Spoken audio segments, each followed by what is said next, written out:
We're approaching Dubai downtown and the next heat stroke. We are in Shahid Bahonar port in Bandar Abbas, Iran, and shortly we'll take the ferry to Sharjah.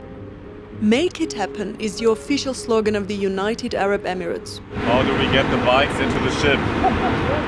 Well, let's see about that. With this ship, it takes about 10 hours to cross the Persian Gulf and the Strait of Hormuz from Bandar Abbas, Iran's busiest port city, to Sharjah, the emirate directly north of Dubai. We actually hope to get to Central Asia, the stands, and the iconic Pamir Highway without flying. However, when we had reached Iran nearly 3 months earlier, Turkmenistan's borders were completely shut. Continuing through Afghanistan would require shaking hands with the Taliban several times a day. So, reluctantly, we bought plane tickets from Abu Dhabi in the Emirates to Samarkand in Uzbekistan. In the meantime, it has become possible to enter Turkmenistan on an expensive tourist visa on the condition that you pay for an official babysitter all the way through. But we had our tickets already. We are already a couple of hours on the ferry and slept most of the time. Just now woke up to the lunch, some Iranian Coke, yogurt, a hot meal, which basically contains rice and under the rice, chicken kebab. With 1 tomato. I'm so sleepy. Fortunately, the sea was very calm and I didn't get seasick for a change.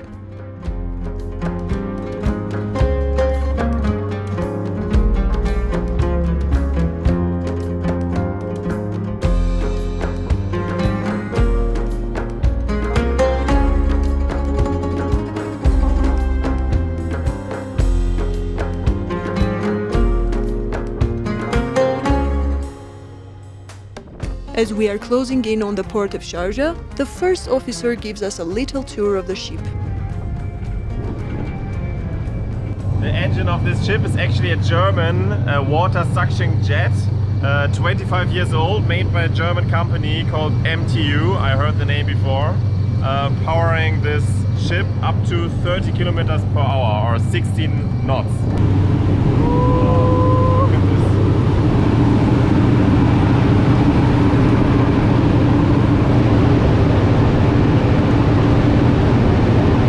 I think the Iranian people decided to steal our hearts till the last moment.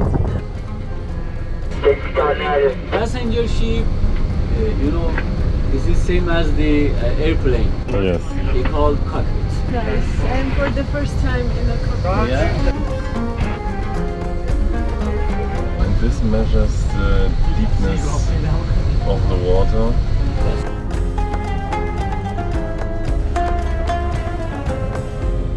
See, it's a full ahead.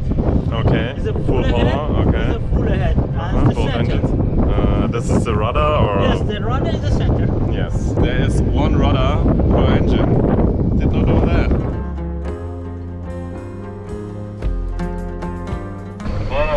Forward passing very close, only 10 centimeters. Yeah, this is normal, no problem. Hassan, first day coming like this happening. Yes. We are allowed to observe the entire docking maneuver.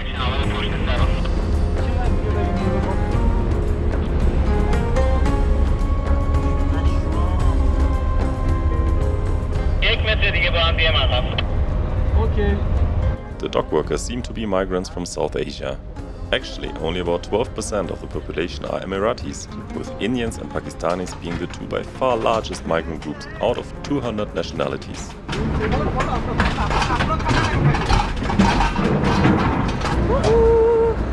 We are in the United Arab Emirates. Now the buses arrived that will take the passengers to the terminal. Not us though, we have to sweat outside and ride our bicycles ourselves, of course.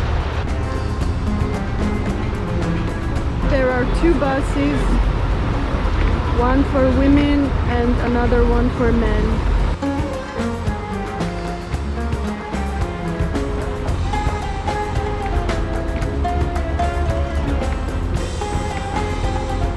Although we are sweaty and downright scruffy, we are treated with the utmost respect and particular courtesy throughout the entire immigration process. At the same time, we observe our fellow Iranian travelers, even elderly people and children, getting screamed at with a raised baton.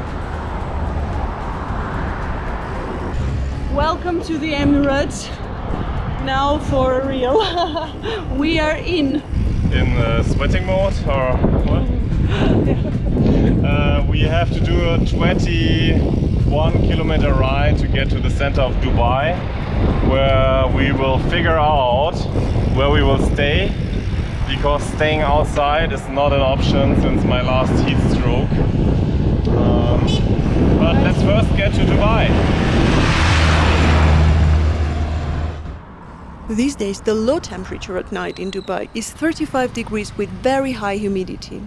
As we had learned the hard way the week before, this is very dangerous. Fortunately, unlike in Iran, women here are not legally required to wear a headscarf. We're looking for an ATM, which seems to be more difficult than expected, to be honest. We need to eat something, and we probably won't try to go to the Burj Khalifa today because look at me, I'm sweating like hell. I need a break. So we'll be renting a hotel room, which is quite expensive in Dubai. Well, what can we do? Huh? Tell also about the drivers. Yeah, the drivers have been very rude. They don't want to share the road with a bicycle. So far not the greatest impression, to be fair.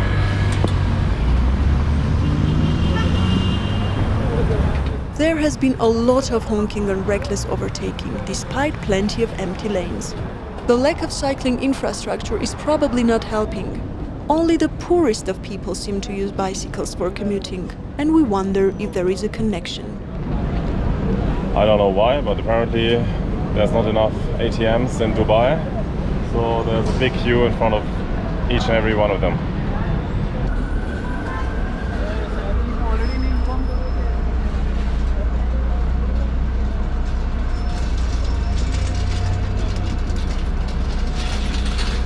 By the way, behind us is a modern version of a traditional old town, but it's like completely redone. New old town of Dubai.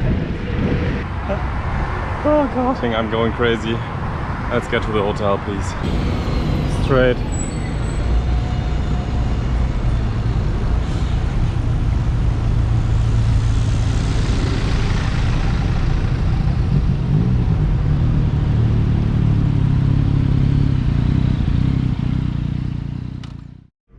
Pretty decent hotel actually. It's absolute off-season. The hotels are not booked at all. This is why we got this room for about 40, maybe 45 euros with breakfast. We slept very well, very comfortable beds and air conditioning. So we are rested and ready to go out. I don't know if I'm ready to go out, but yeah, we want to explore the city a little bit and move towards Abu Dhabi. Yes. Because it's extremely humid and even hotter than in Iran. And 47 degrees, I think, is the forecast. So step by step we want to get to Abu Dhabi, where we will take our plane. Yeah, let's see how far we can get today.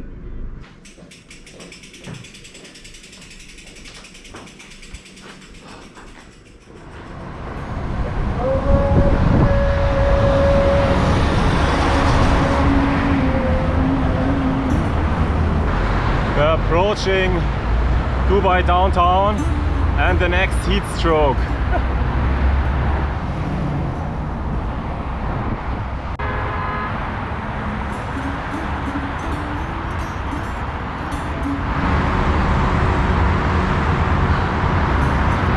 I already feel exhausted.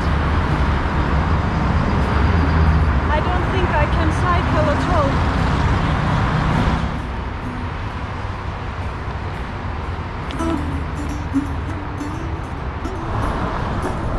This is completely mad. It is 45 degrees, 80% humidity. Our bodies are rebelling. We feel dizzy. We need to get to an air condition immediately. It's crazy. Ja, geradeaus. Auf der Straße bleiben. Burj Khalifa, Janik. Einfach hier bleiben.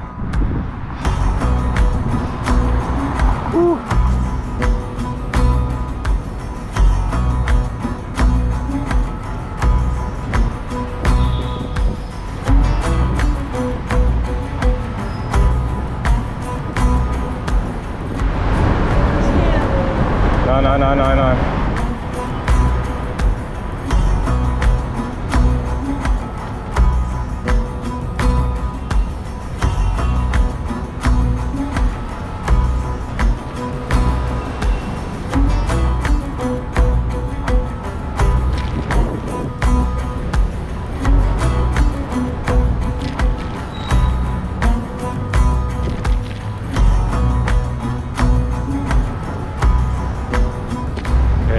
Panicking, the heart feels not good. We need to get into the mall. It's really stressful for the body.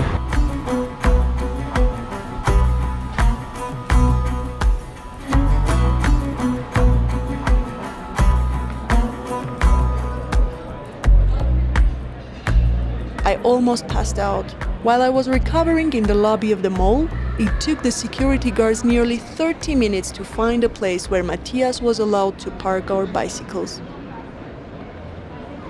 So we're inside the Dubai Mall, a little sweaty, actually completely soaked. So we're looking for a restroom so we can change into a dry shirt. I'm feeling better already. That was really a last minute. I thought I will faint. Not I thought I would faint if I wouldn't enter the mall quickly. But yeah, now we'll check this place out. I wouldn't actually think that I would come to the Dubai Mall. But you see, we do everything to survive. Oh, and this is this waterfall in the mall. Can we please first change? Thanks. Horrible idea to be in Dubai at this time of the year. Horrible. End stage capitalism. You can pay, what is it, $299? $75. 75 euros. Go inside and Have fun with this fish. fun with the fishes. Don't get me wrong, I'm not against capitalism per se. But we have to factor in the negative effects of our activities. While 75 euros is a lot of money for us, it is actually by far not expensive enough. Our planet is warming at an insane pace thanks to us humans. How long until an aquarium in a shopping mall might be the last place to see these magnificent creatures? With a staggering 22.3 tons of CO2 equivalent, the UAE has one of the highest carbon footprints per capita in the world. While this madness is topped by Qatar, Bahrain and Kuwait, it still is pretty much as unsustainable as it gets. We're not in the Dubai Mall anymore because we actually met Carl. He's a very busy couchsurfing host from Dubai. Unfortunately, he cannot host us today, but he still took the time to meet us and show us around a little bit. We just had a nice lunch and now we are in an Indian restaurant having some special tea and coffees. This is, we say masala milk. You have different types of almonds, some dates, and then this is normal tea, Indian tea. The normal Indian tea. Indian tea, yes. As we already recognized on our arrival in Sharjah, in the local society the few Emiratis stand at the very top. Below is the even smaller group of the so-called expats, predominantly white Westerners. They either have well-paid jobs or come to enjoy the 0% income tax, which might make it easier to enjoy life in an absolute monarchy. Also, as Carl points out, there's literally no theft, robbery or assault, making the UAE one of the safest countries in the world. However, at the bottom there is the massive group of overwhelmingly poor work migrants that make up about 80% of the population.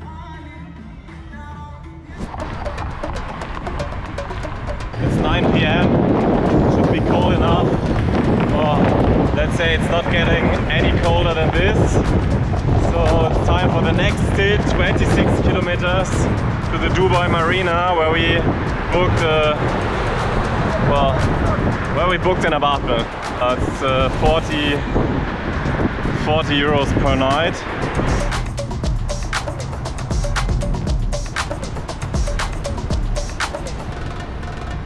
This city is not bicycle friendly, not even in winter.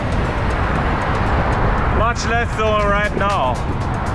Actually, it's absolutely terrifying. The drivers are hostile. They're driving very fast. Yeah, it's terrible. First floor. Door opening. No shit. Right.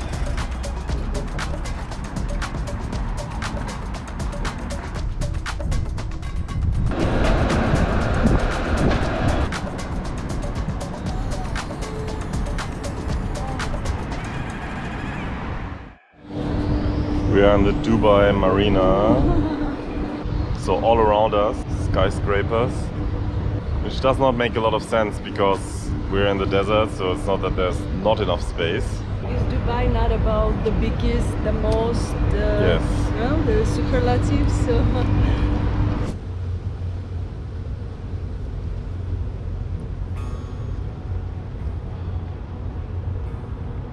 It is difficult for me to comprehend that all that oil money went to create this dystopian nightmare.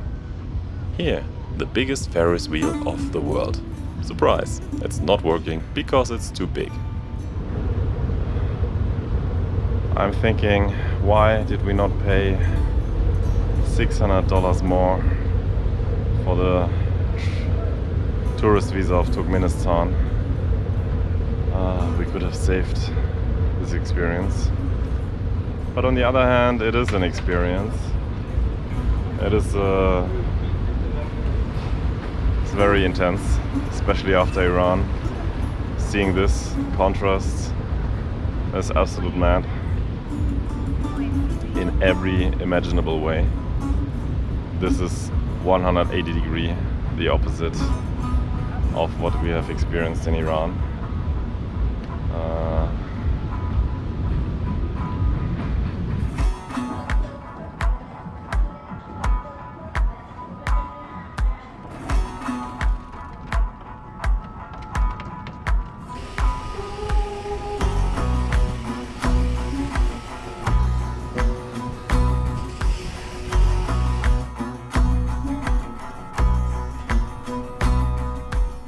The morning of the 20th July. Today we're gonna take the bus from Batuta bus station to Abu Dhabi city center. Say goodbye. Why? Oh. My beloved Turkish pants, now they're completely done. The cloth is so thin now that it just continues ripping. Sad day. Au revoir. Adieu.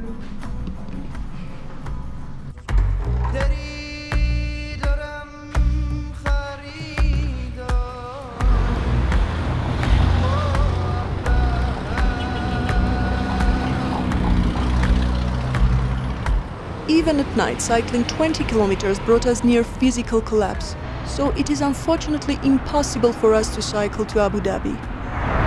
This is absolutely crazy. There's nothing for bicycles in this city.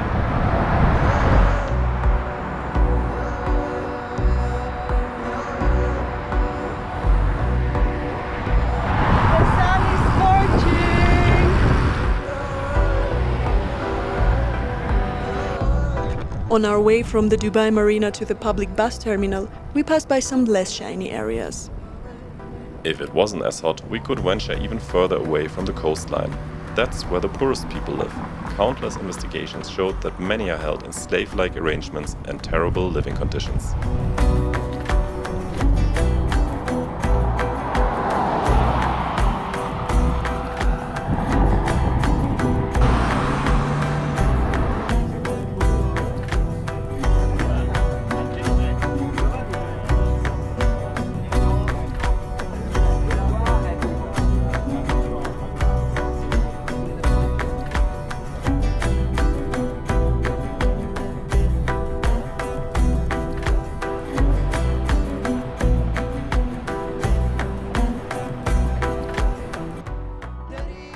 On the second to last day in the Emirates, we visit the main attraction of the capital.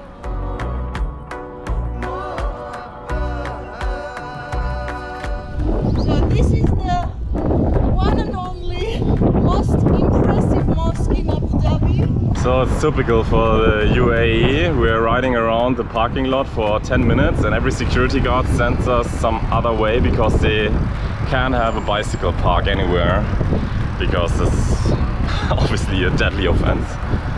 Now we're sent to a supermarket parking lot downstairs. We'll see about that.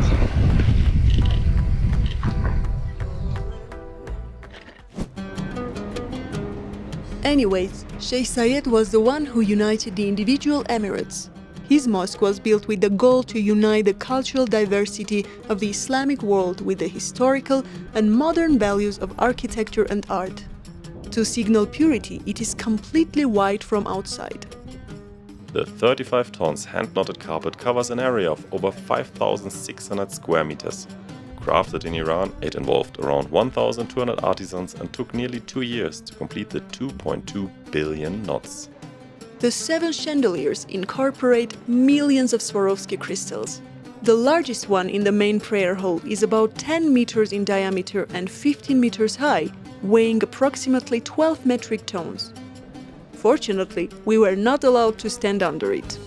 Visitors leave the mosque like they entered. Oh, thanks. Through an underground shopping mall.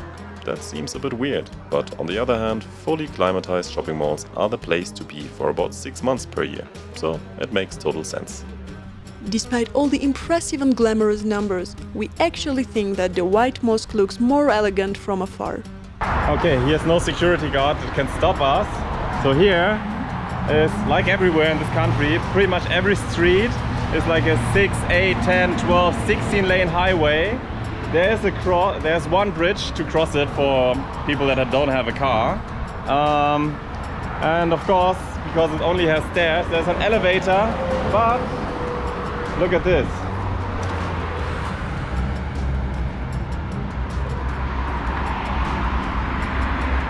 Anyway, it is time for us to get back to proper bicycle touring. It is our first time flying with our bicycles, and so we are a bit nervous about the safety of our iron horses.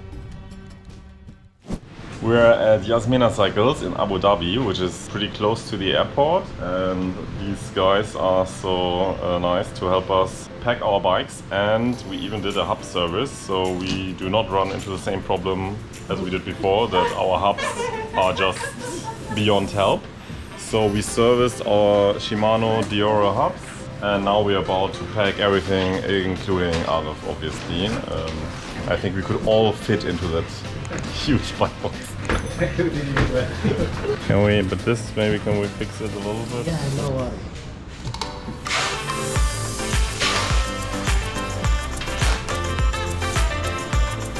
We're almost done with the boxing. This is my bike. Really big box. Really heavy now. 30 kilograms or something. We put some luggage inside.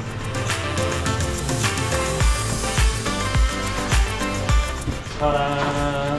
So we have one Ortlieb pannier bag that will go into the cargo belly of the plane.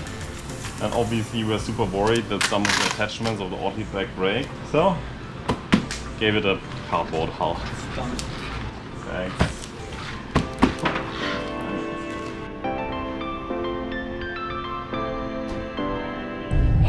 We are in the pickup, the bikes are in the back, and that was quite the operation. So now we head to the airport, and it's about 3 p.m. which is good because I thought our plane leaves at 8 p.m. but it turns out it leaves at 5:45 in the evening, so it's really about time that we get to the airport.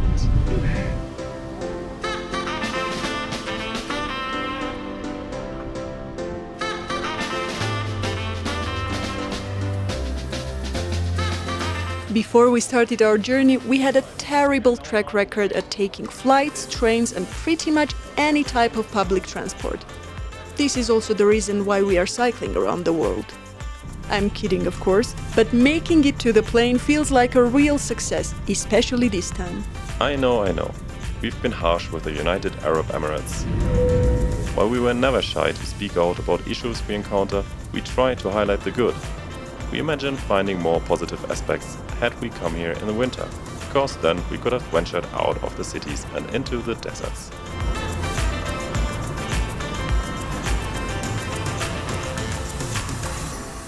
Looks like we made it to Samarkand in Uzbekistan. Everything of our luggage arrived, so now we have the task to put it all back together. And then it's only a very short ride to our hotel, because in Uzbekistan we need to register every third night. So we get some piece of paper, and then when we leave the country we have to show that we gathered some of these paper strips. Oh, and Arf got a knife in the airport because we need to open the cardboard boxes. Let's go.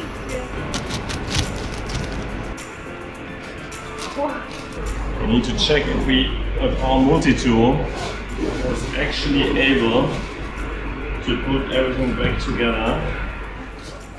Okay, it's here. Very good. So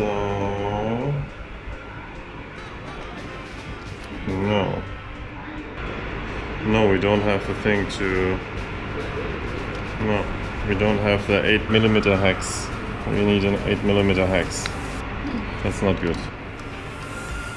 Harf is asking at Lost and Found. Maybe they have a hex key for us. Now we can put our bikes together. Woo.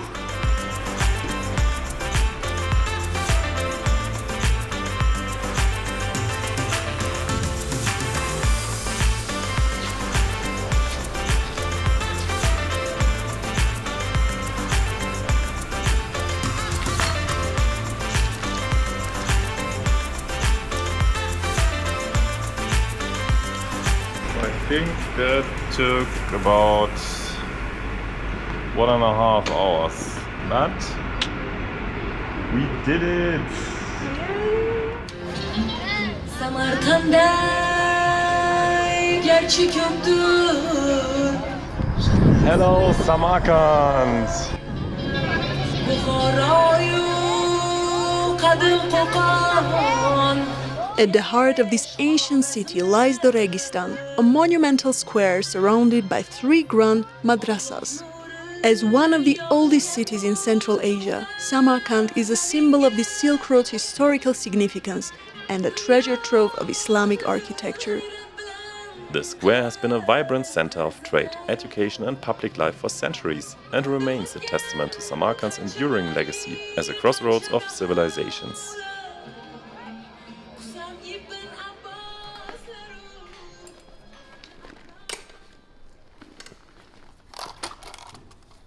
The plan is to cycle the Pamir Highway, which you might be familiar with, this 4,600 meter high, second highest road of the world, which will be probably the biggest, at least the highest challenge so far. Today we are going to cycle to the Tajik border. Because to get to Dushanbe, the capital of Tajikistan, we have to cross the Fen Mountains, and there's the Anzop Pass, or the Tunnel of Death alternatively.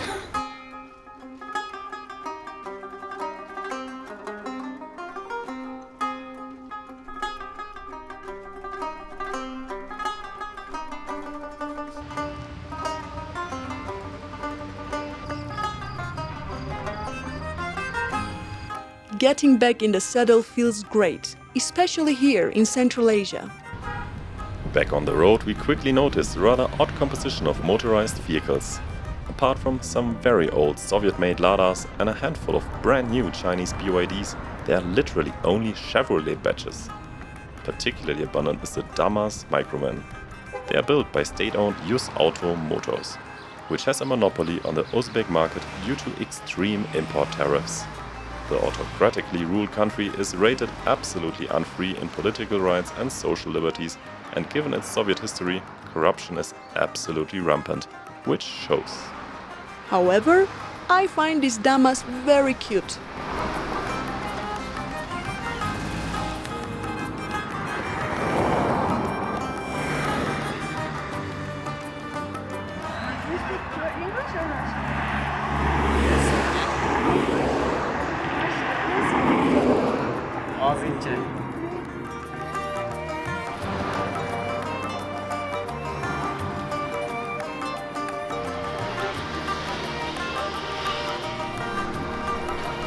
14 kilometers to the border.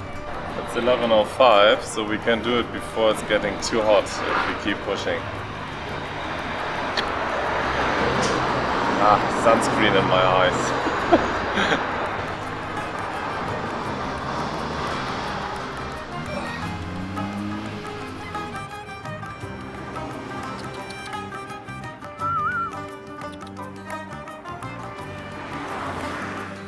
After passing a sheer endless stream of Damas microvans and some cows, we reached the border town with Tajikistan. Food's ready. Lunchtime. Let's go.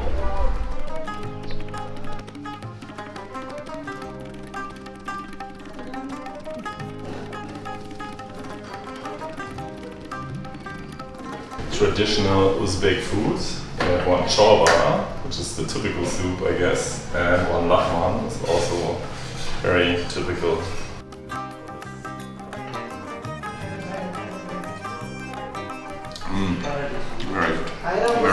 Very strong broth. Sniper konusunda aklımda her zaman.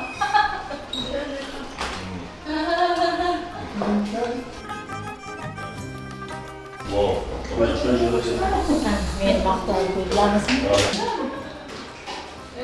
Ayran da. Naturalny. Здесь коровы.